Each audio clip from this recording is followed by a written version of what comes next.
شمالی افریقہ کے پہاڑوں اور صحراؤں سے اٹھنے والا ایک نوجوان جس کا نام تھا طارق بن زیاد رحمہ اللہ۔ تاریخ بتاتی ہے کہ آپ کا تعلق بربر نسل سے تھا۔ آپ کا بچپن سختیوں میں گزرا، لیکن علم، شجاعت اور تقوی نے آپ کو ایسا مقام دیا کہ موسیٰ بن نصیر جیسے عظیم کمانڈر نے آپ کو اپنی فوج کا سپہ سالار مقرر کر دیا۔ طارق بن زیاد رحمہ اللہ کی شخصیت ایمان، جرت اور عزم کا ایسا امتزاج تھی جس نے اسلامی تاریخ کا رخ بدل کر رکھ دیا۔ جب 811 میں مسلمانوں نے اندلس یعنی موجودہ اسپین کا رخ کیا تو طارق بن زیاد رحمہ اللہ کی قیادت میں تقریباً 8000 سپاہی سمندر کے کنارے جمع تھے۔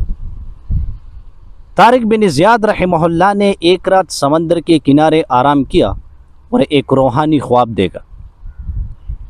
آپ رحمہ اللہ نے دیکھا کہ نبی کریم علیہ السلام اپنے صحابہ کرام کے ساتھ تشریف لائے ہیں اور فرما رہے ہیں، اے طارق، آگے بڑھو، اللہ تمہارے لیے فتح کے دروازے کھول دے گا۔ یہ خواب طارق بن زیاد رحمہ اللہ کے دل میں نور بن کر اتر گیا۔ اب وہ یقین سے بھر گئے کہ اللہ کی نصرت ان کے ساتھ ہے۔ طارق بن زیاد رحمہ اللہ نے اپنے مجاہدین کے ساتھ بحر روم عبور کیا اور جس پہاڑ پر اترے وہ آج بھی جبل طارق کہلاتا ہے۔ یہ پہاڑ طارق بن زیاد رحمہ اللہ کی شجاعت کا نشان ہے جو صدیوں سے تاریخ کا گواہ ہے۔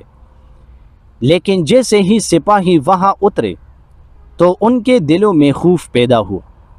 دشمن کی تعداد بے شمار تھی، زمین ان کے لیے اجنبی تھی اور پیچھے واپسی کا کوئی راستہ نہیں تھا۔ اسی موقع پر طارق بن زیاد رحمہ اللہ نے ایک ایسا فیصلہ کیا جو اسلامی تاریخ میں ہمیشہ سنہری حروف سے لکھا جائے گا۔ انہوں نے اپنی فوج کو حکم دیا کہ تمام جہازوں کو جلا دو۔ سپاہیوں نے حیرت سے پوچھا، اے امیر، اگر ہم ہار گئے تو واپسی کا راستہ کیسے ہوگا؟ طارق بن زیاد رحمہ اللہ نے بلند آواز میں کہا، میرے بھائیو، سمندر تمہارے پیچھے ہے اور دشمن تمہارے سامنے۔ اب یا تو ہم کامیاب ہوں گے یا پھر شہادت کا رتبہ پائیں گے، فرار کا کوئی راستہ نہیں۔ یہ الفاظ سنتے ہی مسلمانوں کے دلوں میں خوف کی جگہ ایمان اور عزم نے لے لی۔ دوسری طرف اندلس کا بادشاہ روڈرک ایک بہت بڑی فوج کے ساتھ مقابلے کے لیے آ رہا تھا۔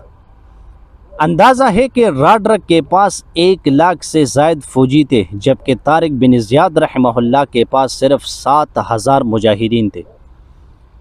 لیکن طارق بن زیاد رحمہ اللہ نے اپنی فوج کو اللہ پر بھروسہ رکھنے کی تلقین کی۔ رمضان المبارک کے مبارک دن تھے اور مجاہدین روزے کی حالت میں میدان جنگ میں اترے۔ طارق بن زیاد رحمہ اللہ نے جنگ سے پہلے اپنی مشہور تقریر کی، جہاد کے سپاہیوں، دشمن کی تعداد زیادہ ہے مگر اللہ کی مدد زیادہ ہے۔ آج تمہارے صبر اور ایمان کا امتحان ہے، میں تمہیں فتح کی خوشخبری دیتا ہوں۔ پھر ایک زبردست جنگ ہوئی جسے تاریخ میں معرکہ وادی لقا کہا جاتا ہے۔ اللہ کی نصرت آئی، روڈرک مارا گیا اور اندلس مسلمانوں کے لیے فتح کے دروازے کھول بیٹھا۔ فتح کے بعد طارق بن زیاد رحمہ اللہ نے مختلف لشکروں کو اندلس کے شہروں کی طرف روانہ کیا۔ اندلس کے بیشتر علاقے تیزی سے مسلمانوں کے زیر تسلط آ گئے۔ جلد ہی موسیٰ بن نصیر بھی مزید فوج لے کر اندلس پہنچ گئے اور دونوں سپہ سالاروں نے مل کر تقریباً پورے اسپین کو اسلام کے پرچم تلے جمع کر دیا۔ طارق بن زیاد رحمہ اللہ کی قیادت میں شروع ہونے والی یہ مہم صرف جنگی فتوحات تک محدود نہ رہی، بلکہ اس نے یورپ کی تاریخ بدل دی۔ مسلمانوں نے اندلس میں علم، فن، تہذیب اور رواداری کی ایک ایسی مثال قائم کی کہ وہاں صدیوں تک مسلمان، عیسائی اور یہودی ایک ساتھ امن و سکون سے رہتے رہے۔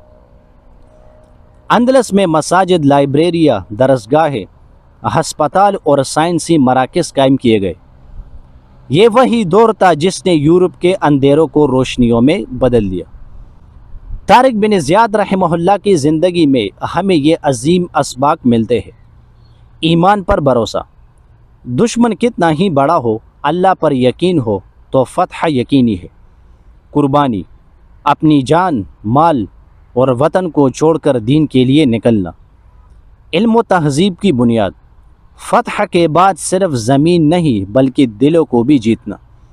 آج بھی جبل طارق کا ہر پتھر گواہی دیتا ہے کہ ایک بربر سپاہی نے ایمان کے بل پوتے پر تاریخ کا رخ بدل دیا تھا۔